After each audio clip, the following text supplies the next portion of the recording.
Dr. Kamal, do let me know.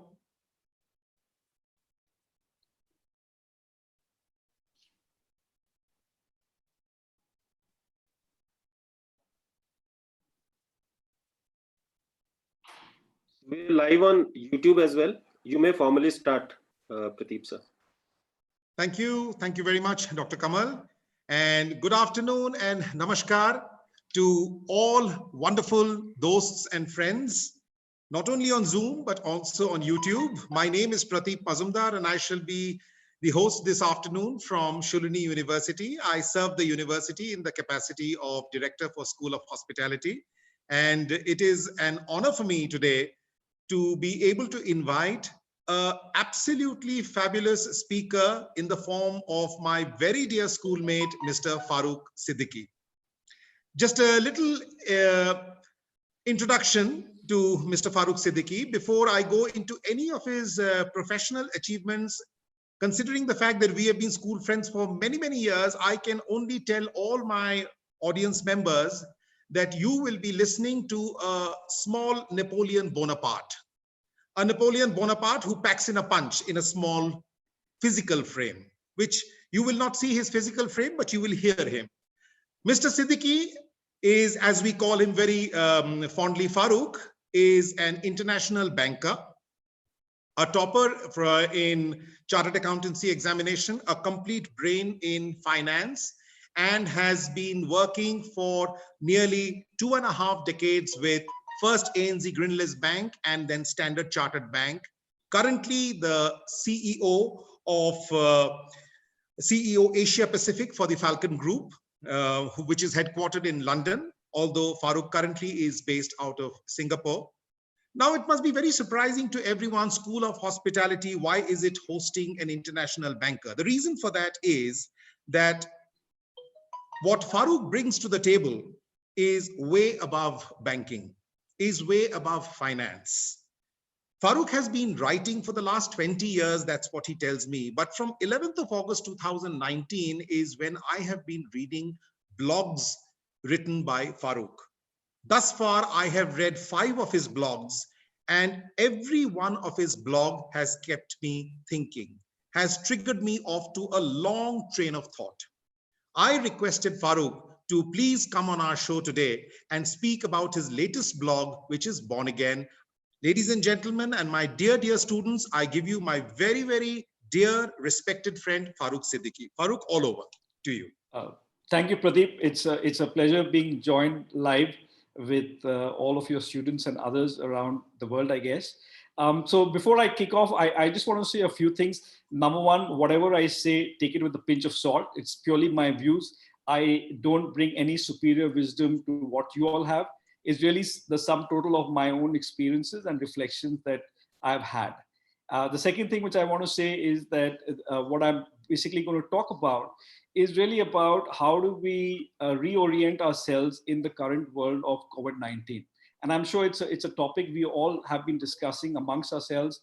How does business models change? How do we evolve?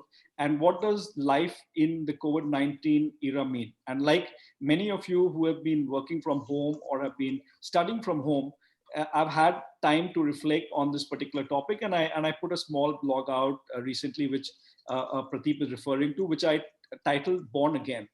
So my own reflection on this whole concept of born again is that as COVID-19 comes into our lives, we need to start not just thinking about this as a big change or to start thinking about this as a big disruption.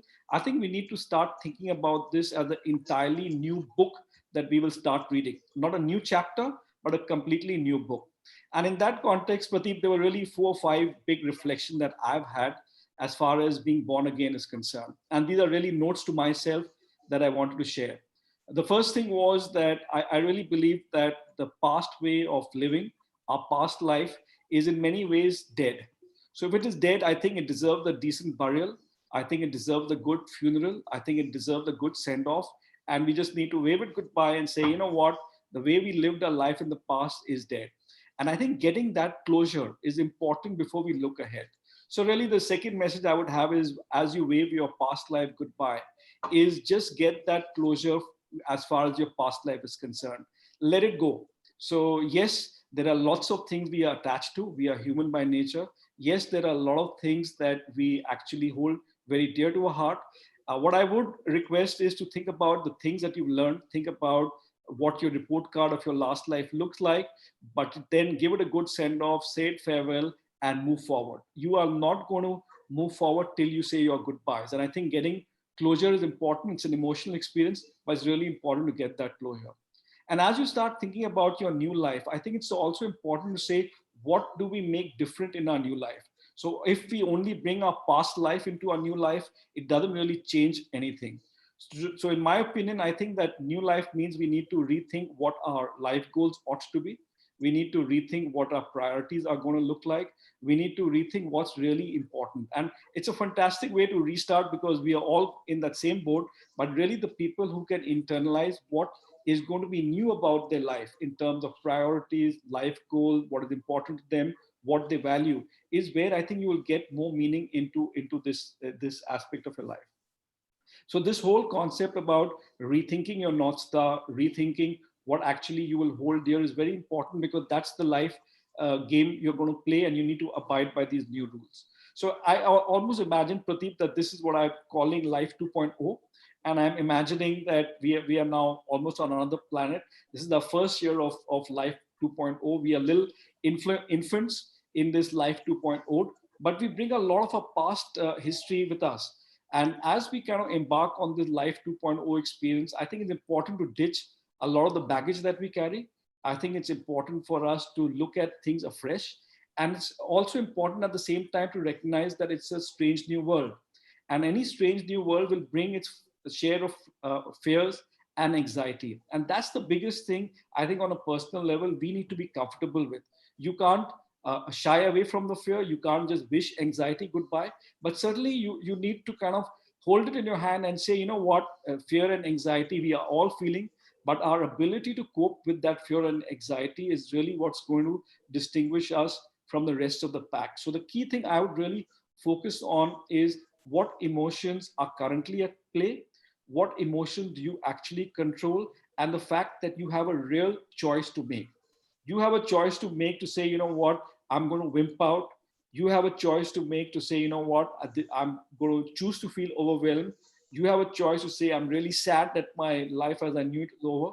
Or you have a choice to make to say, you know what, I'm going to come out of this as a winner. You have a choice to make to say, you know what, I do have control on my mental faculty and I'm going to do something more about it. And really, I think that's the piece I would really focus on. So, you know, we can't solve all the world's problems, but we can certainly solve for what is within us. And I think what lies within our gift is our ability to make the choice and to have the wherewithal to actually treat this as a new version or a new future altogether.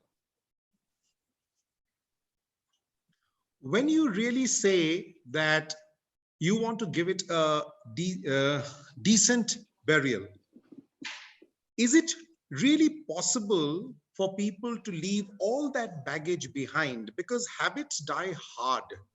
Farooq, it's not so easy to let go of the past, considering the fact that we are all used to acclimatize to that sort of a living. What do you have to say to that? How does a person change gears? So Pradeep, I look at it, and I'm going to probably just plagiarize one of my earlier blogs to answer your question, which is really around how do you, this is a massive disruption that we are facing, right? So you're facing an extreme change, you're facing a huge amount of disruption. So how do you personally deal with a change which is so monumental? And I think when you think about bringing it into certain specific things that you can do in terms of driving disruption within yourself, something has to change. So, you know, if you think about it as an input output equation, if nothing is going to change in the input, your output, which is how you see things, how you deal with stuff, will not change. So what is it that we can change on the input side to have a different output, to have a different reaction, to have a different outcome? And the things which strikes me is, number one is we need to disrupt our existing routine. We are creatures of routine, we are creatures of habit, and we have a defined way of doing something. So if you think about your day, you know, you do X number of things during the day, you do it in a particular way. You need to think about what new element in your routine are you adding. So if your day goes exactly the same as it is in the things that you spend your time on, and if you're not going to change what you spend your time on, you are not going to get any fresh inputs into rethinking yourself. So I really think, practically speaking, you've got to really think about where are you spending your time on, number one. Second is, I would say you got to focus on the company that you keep. So again, if your company is exactly the same, you hang out with the same people, you talk the same language, you only discuss a certain set of stuff which you're comfortable with people that you are comfortable with, you are not going to get any fresh inputs into it. So I think disrupting your company and actively seeking out new connections and people who are different to you, or in different professions, who bring a different mindset, who bring a different view of life. I think it's important to get that fresh thinking to help shake you out of your current zone. And it all relates to then how do you change your mindset. And that's really, you kind of think about mindset as these neural highways that have been hard coded in our brains. So changing mindset, in my opinion, really means that you've got to have that sense of awareness that you are looking at things in a particular fashion or from a particular viewpoint. And I think it goes back to, if you have that degree of self-awareness to say that your mindset is in a certain way, other people may look at things but look at it differently, and the totality of the truth lies in looking at the full picture rather than your own view of things. It becomes really important. So what I would say is, we all have what I would describe a closed mindset, and the older you get, the more it becomes rigid. You've got to start opening that mindset up. So you've got to keep asking yourself or re-questioning yourself in terms of the mindset that you're bringing to things. Is it different? Are you challenging your mindset? Because I absolutely believe if you can't change your mindset, Pradeep, you can't drive any of the change that we are talking about. And mindset is also related to your comfort zone. And what I mean by comfort zone is if you don't feel that fear in your stomach, if you don't feel that you are going into the land of ignorance, then actually you're missing the point. So if you feel very comfortable with things, whether it's with people, whether it's a situation, whether it's a profession, if you feel overly comfortable, I think you are reaching that stage where that comfort zone is going to kill you. And you'll be like that little frog who's sitting on that frying pan, which heats very slowly, and you're not going to feel it till you get completely zapped by the fire. So I think that sense of comfort. So if you are feeling too comfortable, especially in today's scenario, I think you're missing the point. So if you're feeling anxious and you're feeling that little bit of pain in your stomach about anxiety, it's actually a good thing, because it means that your body and your senses are telling you that it's time to actually do something with it. So you've got to, instead of leaning out on things that you are not comfortable with, you need to lean into it. So whether it's with new people, whether it's with new situations, your natural reaction is to kind of step out. I would advocate step in. The more you step in, the more comfort you're going to finally derive. And the last thing I would say in the context of your question is, think about your own brand, Pradeep. If you are known for something, so you might be known as a great hotelier, you might be known as a great people person, you've got to fixate on what should be that brand of yours looking like in Life 2.0. What should that brand be? Because that becomes kind of your goal in terms of how you're going to build up your life to it. So I think it's a phenomenal opportunity for all of us to kind of actually start afresh. And it's all going to depend upon the mindset. It's going to depend upon making that conscious choice. And we should not forget, it is a conscious choice that we are making in terms of how we choose to respond. I have find a lot of resonance in what you say. I've been thinking when you were talking, I'd like to mention my Pro-Vice Chancellor, Professor Atul Khosla, who's an extremely accomplished professional consultant. He's an ex-IIT Kanpur and he's an ex-McKinsey. And one of the words which I kind of have internalized from him is he always uses the word disruption. And I kind of realized that disruption is pretty much synonymous with getting out of your comfort zone. Pretty much the same. Yeah. He always talks about the same thing, exactly what you talk about, that challenge the unknown. The point here is that you are advocating a complete mental framework metamorphosis, complete change of mental framework. Now, I'd like to look at it from two angles. The age angle. On the one hand, you also mentioned that those of us who have reached a certain age, whilst in our journey through life, we have also become more and more rigid. We may find it very difficult to open that door. While I deal with young people all the time, my wonderful student fraternity, they are between the age group of, let us say, 18 to 21 years of age. They have already had 21 to, let's say on an average 20 years of their life. They have seen life in a certain different angle. How do you equate, how easy, to ask a very simple question, how easy is it going to be for them to open the door and difficult for us to open the door? So I think, Pradeep, what you're really talking about is this whole thing about learning. And given that we're talking to a lot of students here, I'll pick up this whole topic of learning, because I think learning as a way of life and being a permanent student all your life, whether you're 20 or whether you're 100, is the way to go. And therefore, the question is, how do you pursue this goal of being a lifelong student? You know, so in the initial phase of your life, you pursue what I call technical skills, because you need to get that professional expertise.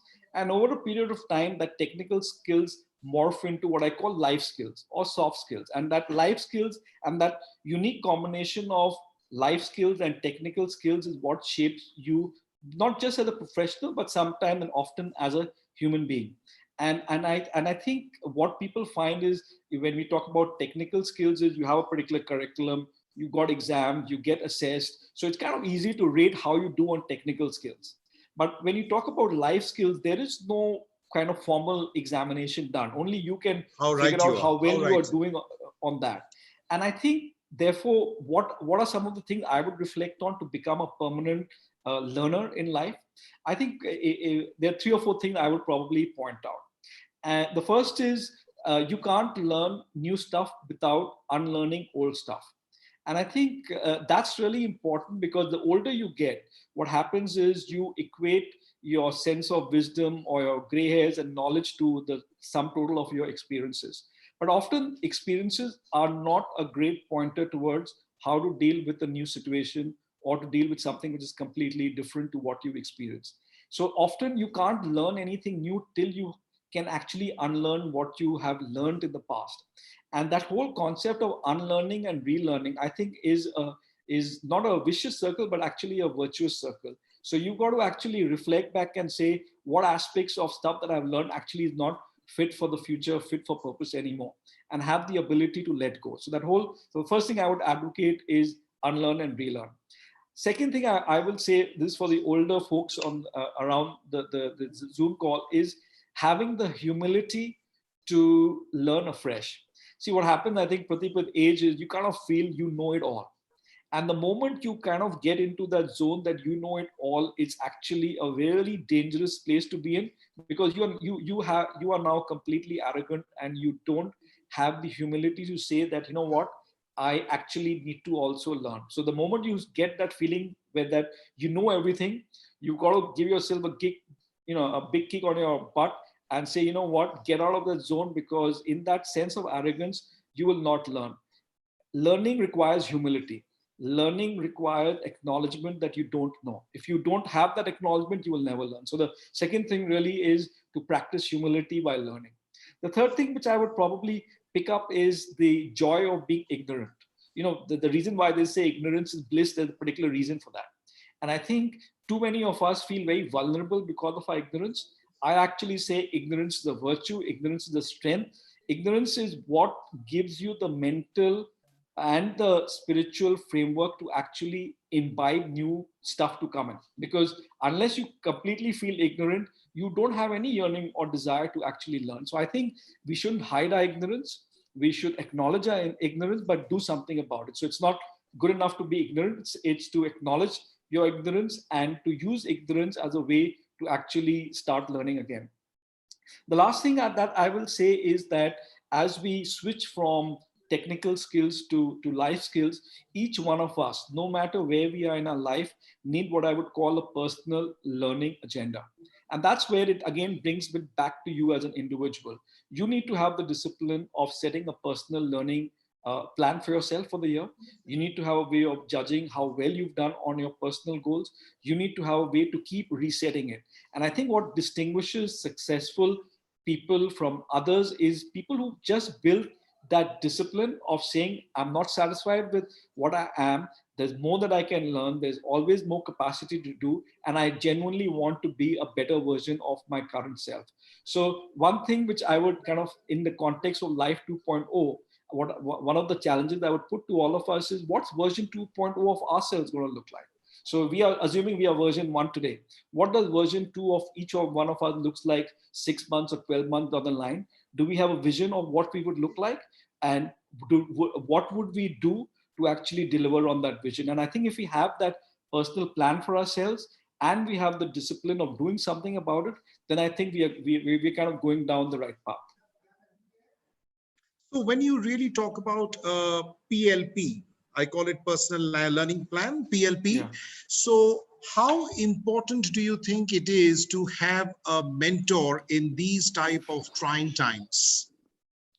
See, I think two heads are always better than one. And Pradeep, I will definitely tell you that I have immensely benefited from having had some phenomenal teachers and bosses through my life. And I will absolutely acknowledge that whatever we are today is the sum total of inputs that we have received from various people. And I'm a strong advocate of basically having people. Some of them might be your soulmate, some of them might just be a teacher, but having somebody who can help you along the way. And often what you find is that when you air certain things, when you are able to articulate it with people, you are able to come up with a slightly better thinking around it. So I actually believe that a mentor is a great way to kind of help you on that life journey. Farooq, in your last 3 decades of working life, if I were to ask you differentiate between a mentor and a coach, how would you address this query? Yeah. A mentor and a coach from your own life examples. Yeah. So the way I would look at it is that, you know, a mentor is somebody who you basically look to bounce off stuff with you, who gives you actual advice in terms of making certain choices of a career, making certain choices that you might need to make. Whereas a coach is often somebody who will help you become a better version of things that is troubling you. So often coaching is, in my opinion, is really about somebody helping you either address certain weaknesses that you might have or vulnerabilities that you have, or help you see yourself slightly differently. I don't personally see that much of a difference, but the key thing for me is going to be around the ability of having somebody who you can bounce things off, who can therefore give you that needed career advice. Talking about vulnerability, today's youngsters, ever since February, March of 2020, are feeling extremely vulnerable. And I completely associate with that viewpoint, especially for graduating batches. For batches who are waiting to go out into the big world of opportunity, suddenly they are looking at far reduced opportunities. In a situation like that, what would be your advice to keep their chins up? So listen, I think first thing first is let's acknowledge that we are at a stage where it is a difficult situation. So if anybody says, you know what, this is not happening, or you can just wish it away or ignore it, that is not going to happen. Number one. Number two, what I would say, Pradeep, is that I think it's the important thing is to bring it back to what do you at an individual level control. So I mean, you know, you realize that actually in life you don't control much. You only control how you choose to respond to something. So number one, what I would say is have a plan. Okay, so if you are just sitting around wishing that things are going to get well, or somebody's going to kind of take you out of your lurch, then I think you're kind of missing the point. So I think having a plan, owning a plan, doing something with the plan, flexing the plan is really, really important. I also feel that, you know, we are now talking, the word which is coming up increasingly in today's lexicon is the word resilience. So it is really about how do you individually build resilience or self-resilience. So if you look at the word resilience and what does it actually encapsulate? Resilience is the ability to deal with adversity and make that adversity a virtue. So the first thing is the experiencing of adversity. So it's all right. So if people are feeling, hey, you know what, I don't know what the future holds in store for me. I had all of these plans for myself, which I'm not sure they're going to work out. And that's that sense of adversity which people are facing. Some people are facing it at a real life and death scenario. Some people are facing it from a livelihood perspective. Some people are facing it just in terms of what does it mean for me next. But I think that word resilience, if you can really internalize it to say, I have to come out of this situation resilient, which means that I will internalize this adversity. I will, however, be determined to do something that is under my control. So bring it. So what is in my control is I have a choice to study this. I have a choice to apply for these jobs. I have a choice to connect more with people. I have a choice to rethink what I want to do. So bring it back to yourself. I think we lose control when we kind of just abdicate that to the general environment and we hope that something is going to improve. If you bring it control back into yourself to say, it's something I will take ownership of. Maybe I'm not going to succeed all the time, but when you get that sense of control, you become more resilient. And I think that's really important today. Do you really feel control is in man's hands? I want to qualify my this statement a little more. Very often we speak about these words that man makes his own destiny. Sounds very good, especially when the going is good. It sounds really wonderful. Man makes his own destiny. But the converse happens when everything is in the doldrums. Then we don't really use this sentence very much. Man makes his own destiny. Why this dichotomy then? So listen, I'm not a philosopher, but Pradeep, what I will say is that I think it's a mix of both. I think, yes, a lot of things may be fated, and in the broader scheme of things, we are little specks in the cosmos. But the key, in my opinion, is to bring it back to what is it that man controls. And the only thing that a man controls is his mental ability to respond to things. That's basically, we actually don't control, we just control our mind. We don't even control our body because, if we fall sick and that's something which might just happen. So the only thing you actually control is your brains and your mind. And I think you've got to make it a life goal to say that the way I exercise my mind, whether it's the way I make choices and decisions, whether it's around how I do stuff, whether it is around how determined I am, it's all a function of my own mental makeup. So yes, the situation is a given. I can't do much about the situation, but I always have a choice of, do I panic in the situation, or do I say I'm going to give it my best shot, or am I just going to lie up, belly up, and say this is it, and let this be the end, and I don't have anything. And I think very often we sometimes lack that discipline of saying this choice of what to do lies with me. Yes, a lot of the choices may result in failures.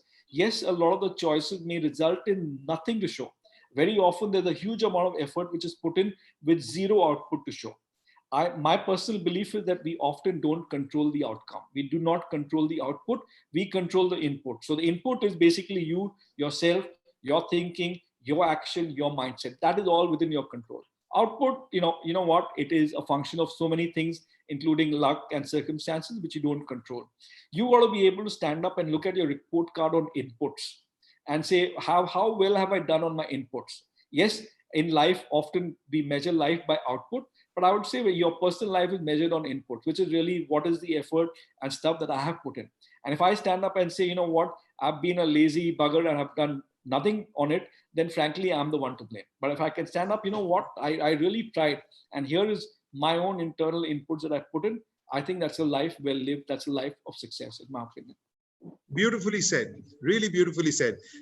Reverting a little bit to the vernacular, I don't know whether this is going to reach you there, but one of the things which I always keep telling my students and my fellow colleagues is, प्रयास हमारे हाथ में है, परिणाम नहीं. Exactly. I think that's pretty much the same That's thing, correct. what you said. Yeah. And there's a lovely question coming through from one of my student colleagues. His name is Baladitya Singh Saklani. He says, Farooq sir, good afternoon. In the present scenario, what different set of skills would you advocate for young generation who are in the midst of witnessing a massive change taking place globally? I think let me break it up into technical and what I would call the softer skills. So I think if I talk for a moment on business model, and we can take hospitality as a good sector to talk about. I think we know that there are 2, 3 fundamental changes which will happen to business models, as you would probably read. Is number one is this whole move to digital. So if you are not a digital native, what I mean to say is you don't know basic programming, you're not comfortable with understanding application on how to use data, for example, or you don't know anything about machine learning or data science. I think in today's day and world, it's an essential technical skill to have.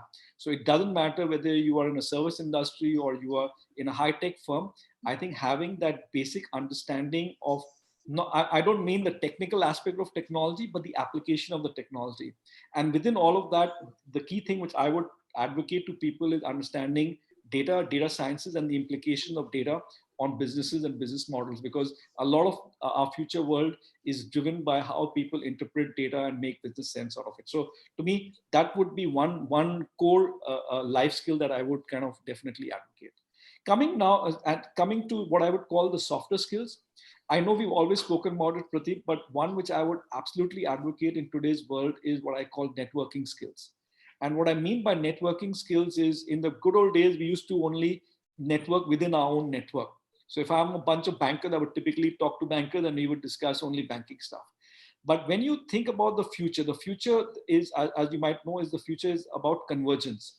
Convergence means where you have this different industries which start intersecting with each other to create new businesses and new industries. So you think about the intersection between, I don't know, technology and telecom, for example, or you think about the intersection between the automobile industry and technology.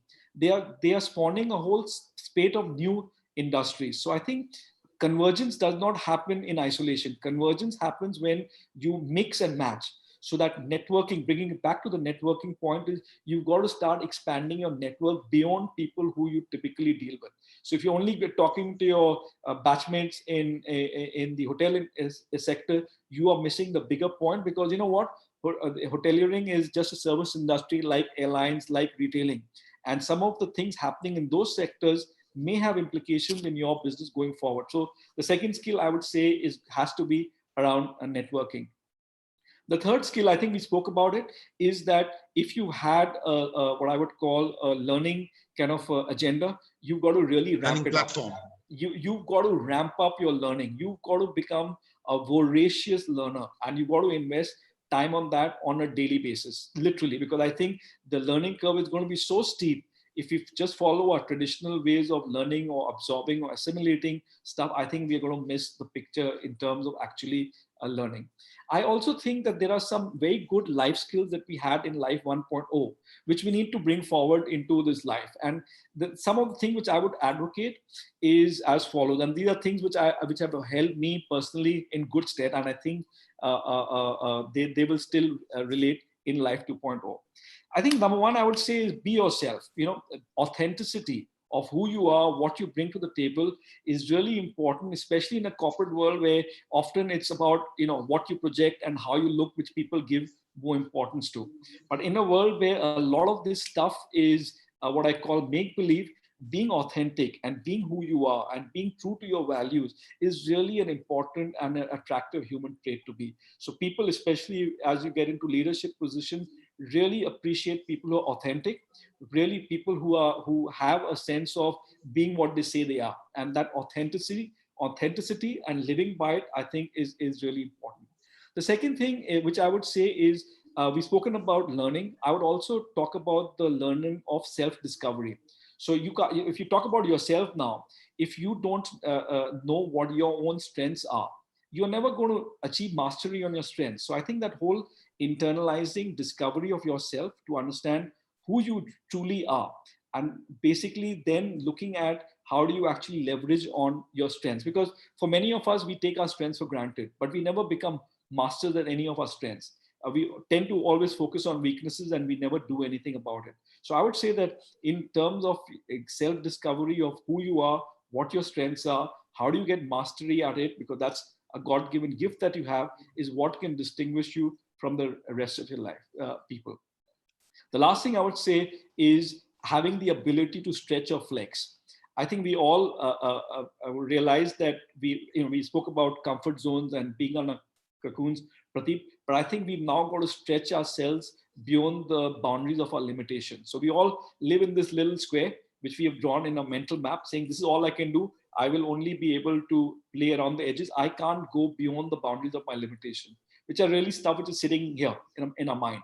And I think we've got to stretch ourselves to saying, you know what, there's no harm taking a look at what lies beyond that mental boundary that we've set. And especially for all the youngsters on the call, what I would absolutely advocate is if anybody's told you don't have this quality, or you are limited by X, Y, and Z, it's all in your mind. And I think it's much later on in life you realize that it was all in your mind. And I think the earlier you realize that your mental limitation boundary that you've drawn, you can stretch it, you can flex it, you can step out of it. Yes, you might fail a few times, but that's okay. And that's what the fun of a life journey is all about. So those would be some of the things, Pradeep, I would suggest. Beautifully said. Farooq, you mentioned something very nice. You mentioned two things which I was continuously thinking in our industry of hospitality and service excellence. You talked about digitization and you talked about networking. You know, those of us who have been diehard hoteliers, all our lives, we have always thought of ourselves as touch point professionals. We are very much in the touch business, not in the physical touch, so to say, but more in terms of human to human touch. But today, post COVID-19, it seems that we have all moved to what one of my very dear friends in the Oberoi Hotels, his name is David Matthews, he says, low touch luxury. So we are moving away from that personalization to that low touch luxury. And I have coined my own term to this, that in our type of industry now, the only differentiator is not personalization, but the only differentiator is clinical hospitality.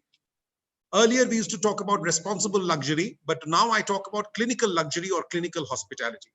The point that I'm trying to make here is that how successful are we going to be? You have traveled all across different geographies. You have been a guest in so many hotels all across the world. So how do you reconcile yourself to the fact that you don't have any smiling face, but you have just a robot coming and doing your chores? How would you respond to that?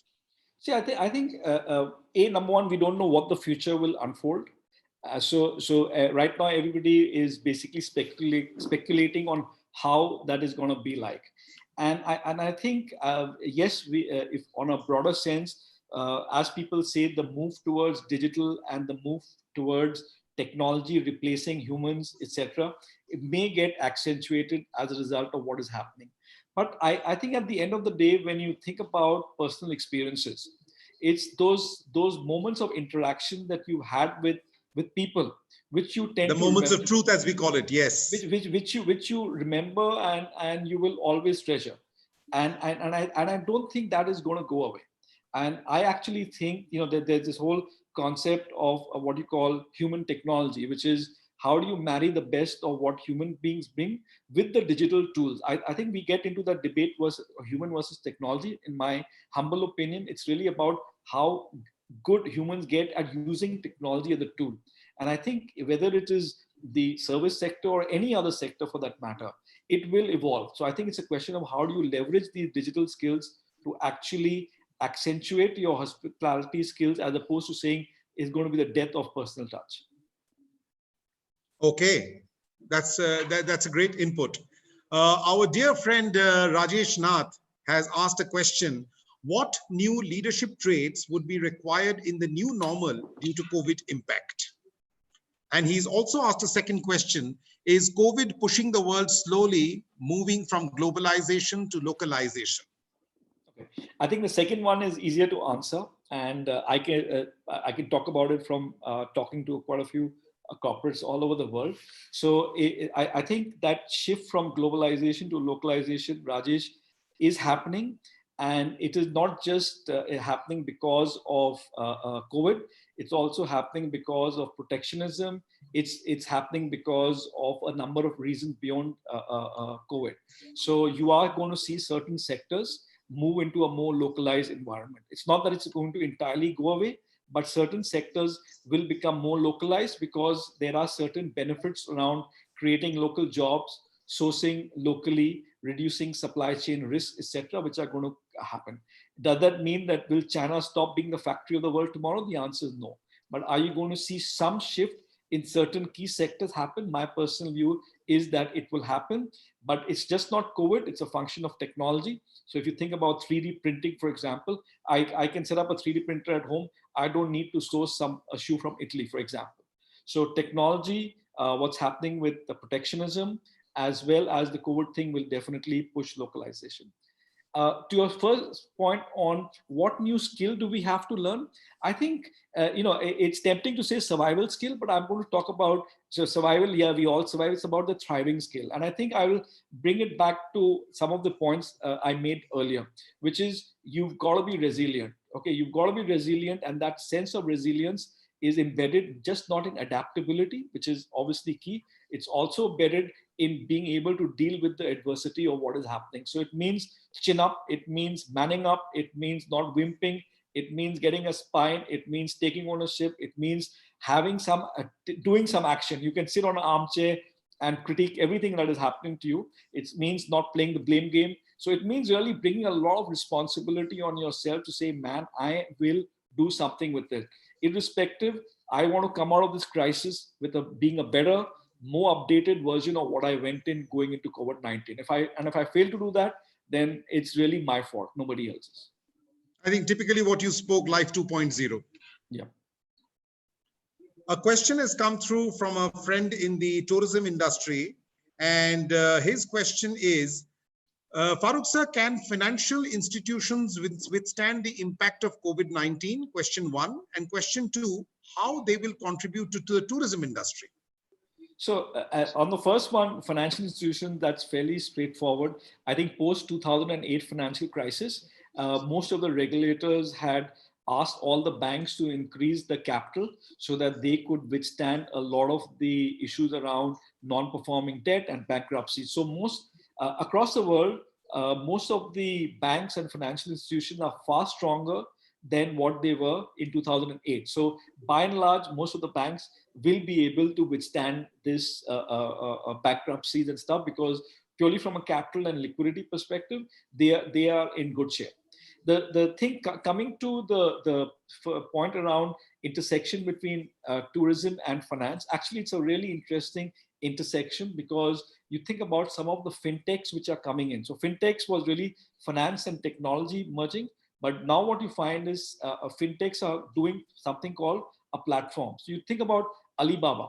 Alibaba started as a kind of a e-commerce platform, but they've now got into financial services, they've got into supply chain financing, they've got into tourism. So it's a good example of where they are creating these ecosystems. So when you think about the world of the future, one of the business models which is likely to emerge is how you will have these ecosystems created in many of the markets, which will basically dominate the economic landscape. So think about what Amazon and all are doing. So you only see parts of it, which is the sourcing and the fulfillment business. But as you read about the future plans around how they are getting into sectors, and what's interesting with all of these guys is they are using data. So back to your point on intersection between financial services and tourism, think about the data that banks carry on credit card spend, which gives you an idea about the spending habits, lifestyle, etc., etc. You think about how then you can tie that data up. So use the data which banks have on the spending habits of people, and then leverage it to how you can bring it into the sector for tourism to attract high quality tourism or medical tourism or what have you. And the key thing I mentioned data somewhere in the middle. I think that's really key. And banks and financial institutions have hordes and hordes of terabytes of data. And I think corporates and industries which start leveraging that data subject to data guidelines and protection, etc. of data will actually will benefit immensely. In markets like China, it's already happening because their data privacy laws may allow it. You're going to see that, I think, proliferate in other markets as well. Thank you very much. A little bit of a question which is a little away from the ordinary, being asked by somebody that you just met a little while ago, that is Dr. Kamal Kant. And Dr. Okay. Kamalkant has asked a very, very typical question. It is said there is either a woman or a book behind every transformation. What was it in your case? Um, I think my wife been my anchor for me. I think Pradeep, you know Annie and really well, and Truly. I think it's but I will say it's been a combination of people. So I've had a lot of help in my life. Okay, I've had, without the help of my friends, my teachers, my bosses, I wouldn't be where I am.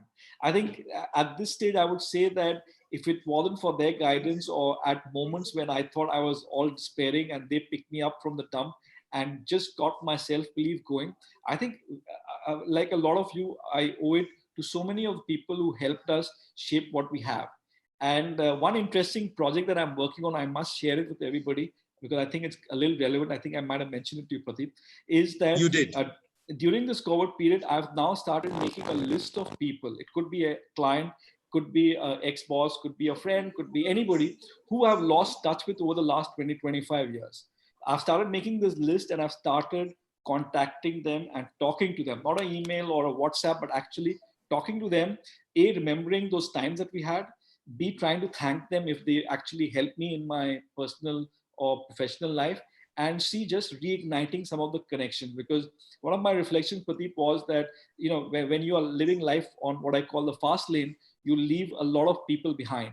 And perhaps when we are now slightly in the slow lane, it's time to acknowledge all of these people who had so much to contribute to each one of us, and thanking them and being grateful for it. That is so beautiful. And come to think of it, who do I have a wonderful comment from? From our dear friend Derek D'Souza from Pune. And Derek says something very beautiful for my students. And thank you, Derek, if you're listening in.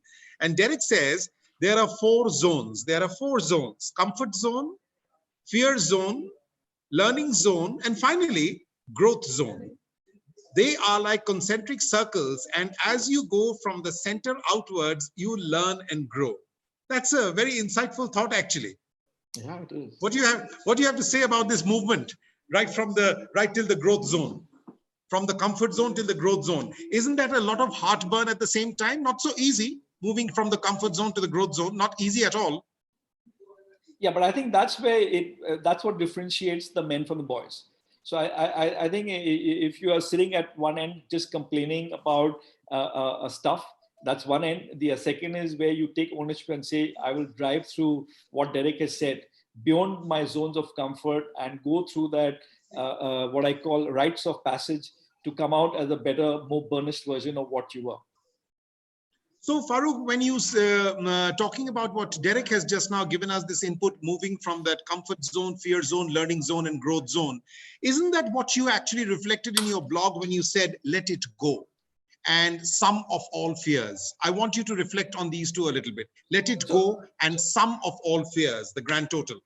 Okay, so let it go, I think, is we tend, we assume life is a journey, and we are passengers in that journey. We are travelers in that journey. And as you go through that life journey, you tend to acquire a lot of baggage. Okay, you acquire a lot of baggage, and some of this is emotional baggage. Some of it is your baggage caused by your experiences, baggage of failures, baggage of things that you want to hold on to, baggage of things that you've acquired. But you almost carry this heavy burden on your shoulders. And the thing is that if you want to continue progressing in life, you need to have the habit of what I call decluttering, which is you got to kind of let go of some stuff. You are not, it's like a ship is not going to be buoyant if it's weighed down by anchors. So you've got to let go of stuff. There's no way you can create space for fresh if you keep hanging on to stuff. So some stuff is dragging you down. So negativity, feelings of guilt, feeling of inadequacy, etc., drag you down. So you got to just get rid of the negative emotions because they don't really help you. Some of it is stuff that you acquired, the trappings of comfort, the trappings of material stuff, which is acquired, which kind of you hold on to thinking that's equals to personal success. So I would say that letting go has to be done both in the physical and literally in the figurative sense. And letting go, I assume you're this bird soaring high. and assume you want to give wind, beneath your wings, if I use that analogy. The only way you can get light, you got to get light. You can't zip up if you don't lose a bit of weight, whether it is physical weight, mental weight, emotional weight. You got to ditch it. You got to ditch some of the stuff which is holding you back. And I think fear and anxiety, coming to that point, is a very real thing that we as human beings experience. So, we fear for the future, we are anxious of the present, and this cycle of fear and anxiety will never go away. We will always find cause to, even if something gets fixed, we will fixate on something else to be worried about. That's the way human beings are built. So how do you break the cycle of fear and anxiety? I think you break that through a couple of ways, in my opinion. One is by putting perspective to your life. So I think if you look at life very narrowly, then you will live life in the weeds and you'll miss out on the bigger picture. The second is, I think, just internalizing that fear and anxiety for what it is. And again, if I use one aspect of resilience, it's about saying, you know what, I acknowledge these fears. I'm human after all. But what do I do? Do I just sit on my ass and admire my fears? Or do I do something about it? And I will bring it back. There's one lesson I want to leave for myself and for everybody, is it's in your hand. The choice you make, the decision you make, that is your choice, how you choose to respond to anything. So yes, you are fearful, but how you choose to respond to that fear is your choice. And if you want to sit on your behind and wallow in that fear, so be it. If you want to take some ownership and do something with it, do something. So, and I think that's really the thing I would kind of tell people. Farooq, tell me one thing. In your blog, you also had written something about rethinking of the North Star. What did you actually mean by that? Okay, so what is a North Star? I think North Star is anything which is used as a way to guide. It's literally, North Star was used before by sailors to guide where they wanted to go. And North Star from a life perspective is what do you want to get out of your life? So if you had to write up your own report card on life, or if you had to deliver your own eulogy when you die, what do you think it ought to look like? Should it say, you work like a dog, you work 24-hour days, you made a gazillion bucks, you were a good human being, you were a good friend? What is it that you really value? And I think that's a very tough question to answer, because what you really value changes from where you are in your situation in life. So when you're young and you're started, you value a good professional career, you value material success, you value getting on top of the corporate ladder, you value that. But as you kind of go through your life journey, what you value starts changing a little bit. You value becoming a better person, you value having good friends, you value your health. So North Star, in my opinion, is trying to rethink what should we give priority to in our life. It doesn't mean that we need to feed ourselves and we've got our families to look after. It doesn't mean becoming a saint and abdicating world life. But it means having a balance between some of the things which drive you on a material perspective, but equally stuff which is food for your soul and for your heart. And I think often, because we tend to become focus so much on driving the professional aspect of our life, we sometimes forget that there are other parallel journeys that we are on. Our spiritual journey, our life journey, and these are all in parallel. And I think if we can give time to those journeys as well, not ignoring this physical journey, but but not forgetting about these other journeys, I think then you come out as a more well-rounded, more balanced, and hopefully a better person. In our audience, as of current situation, there are a lot of educationists, there are academicians, there are teachers. And I am extremely tempted to ask you this question. On the 30th of October last year, you had written a blog which called itself Management Lessons from Parenting. Most of us academicians, most of us educationists who are in the business of making, may I say, men out of boys and ladies out of girls, what are those key things from that particular blog that you would like to tell us who are in the business of rearing the youngsters in these current COVID times? So, Pradeep knows I've got two wonderful kids who are kind of now mostly grown up. And what I was reflecting on when I wrote that blog was that the way we rear our children up, or the way we actually grow them from infancy to young adulthood, and the inputs that we give actually have a lot of lessons on how do you become a good manager. And the few things that I reflected on that blog were basically around the fact that it's like it's almost like it's a tree of yours which you keep putting water in, and that tree becomes a massive tree one day. And I think as a manager, if you are able to treat your team members or people who work with you as people that you invest in, the way you invest in your child, right? So you invest in your child, you contribute to their overall growth. You just don't see them as worker bees who come in to deliver a particular result for you. And I think therefore a lot depends on how do you create that emotional connection with your team, and therefore invest in their personal growth to be able to actually help them in their own journey. And I think that's a really important aspect of being a manager. I think the second thing is when we think about the concept of blood is thicker than water. What does that mean? Your child is your responsibility, right? When a child is yours, that is your responsibility. You can't disown your child, so to speak. So similarly, when you are in a management situation, very often, sometimes, as managers, we tend to kind of play the blame game, which is, the problem lies with my guy. And you don't, as a manager, take responsibility of what your team has done. And I think when you think about it from the team's perspective, as a manager or as a leader, if you are not able to kind of shield them, or you are not able to stand up and take responsibility for their failure or faults, which might be the case, then often it's a question of playing the blame game, because it's more expedient to blame your team as opposed to taking ownership. And I think the key thing, Pradeep, I would reflect on is ownership. Children are yours. It's a given, right? They are your children. If somehow you can internalize that into management to say, these are my students or these are my team members, and I'm going to make them feel that way. Okay, so yeah, I will have good days and bad days, and I'll fire them and I'll do all of that stuff. Absolutely. But they've got to feel that sense of ownership from me. I know people say keep your personal life and professional life separate. It's been very difficult for me. I don't. Frankly, anybody who's worked with me knows that I will get up and close and personal, and they will enjoy all of that which goes with it. But what it has meant is that it's allowed me to understand people better. It's allowed people to understand that you actually care, that you will take ownership of not just the successes, but also the failures. And I think it helps create that bond between a manager and the team, which helps you sustain through the life cycle. And I can tell you, it might sound slightly boastful, so forgive me for that. But I think almost the vast majority of people who worked with me over my 30 years, I think I'm still in touch with them. Okay, I'm still in touch with the vast majority of them.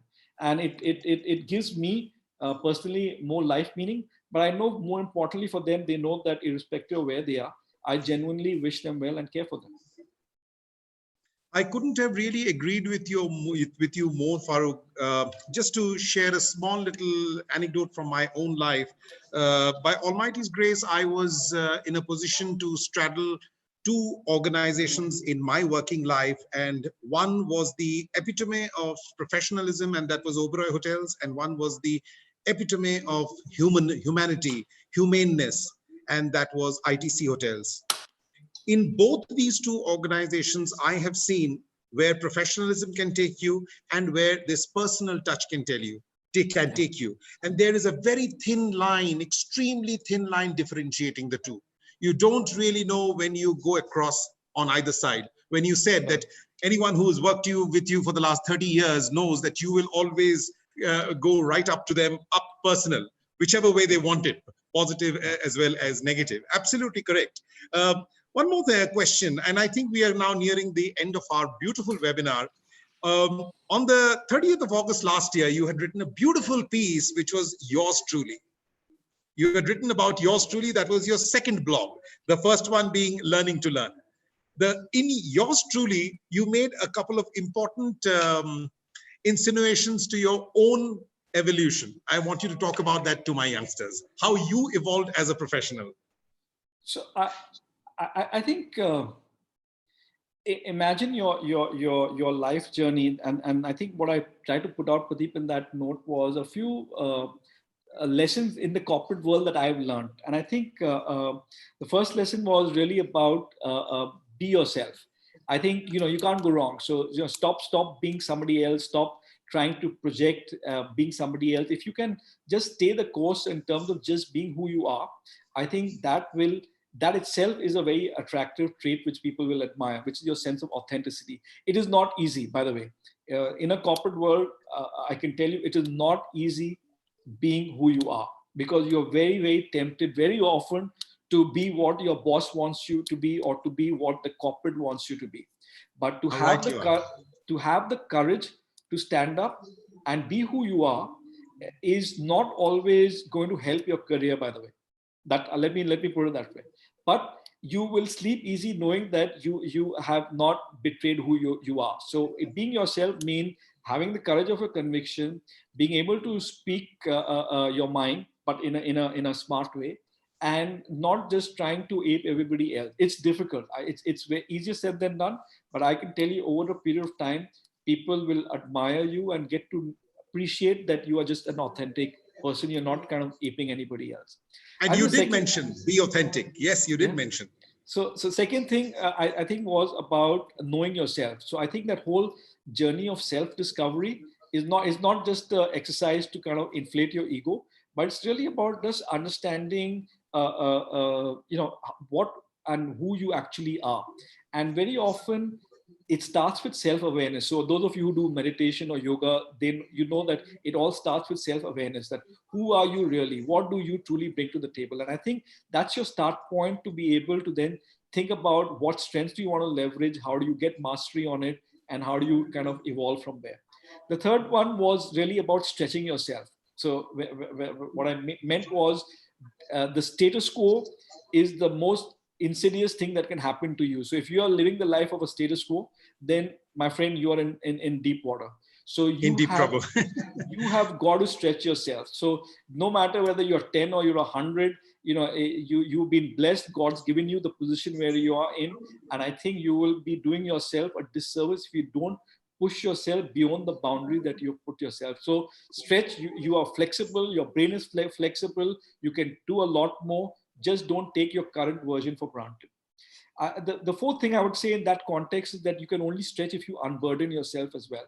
So lighten yourself. So it's not just about carrying the baggage of everybody's expectation on your shoulders, carrying all the emotional junk that you built up, carrying all the failures on your shoulder. It's also just about unburdening yourself.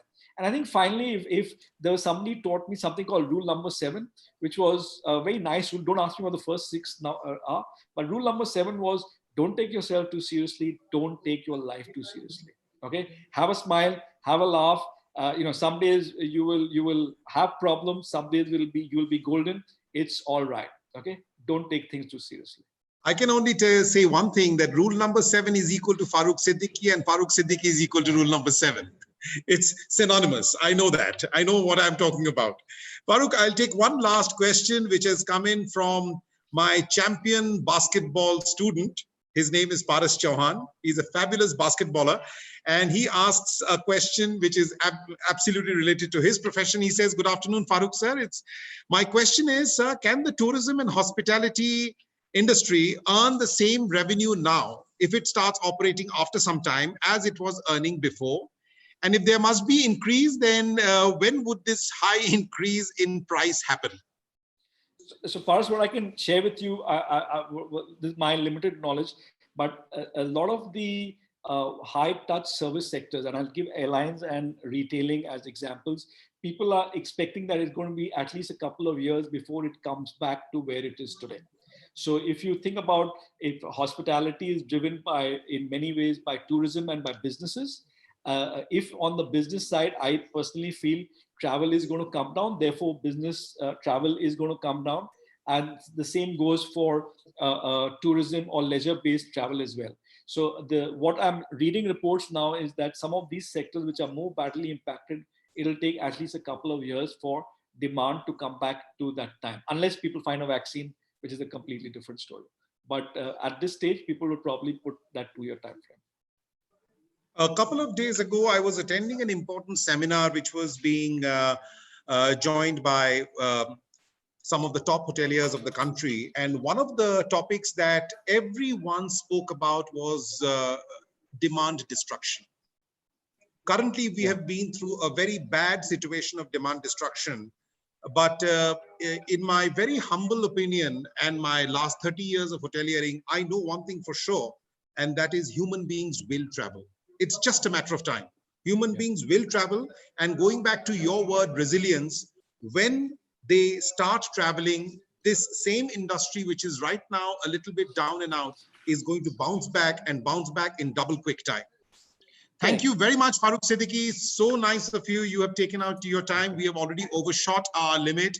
And on behalf of all my students, thank you very much, Farooq. You have brought a whole world of really thoughts from the heart to the table. Thank you very, very much. Many thanks. Thank you, Pradeep. Pleasure. Thank you so much. Bye-bye. Thank you and bye-bye. God bless. Bye-bye. Bye-bye.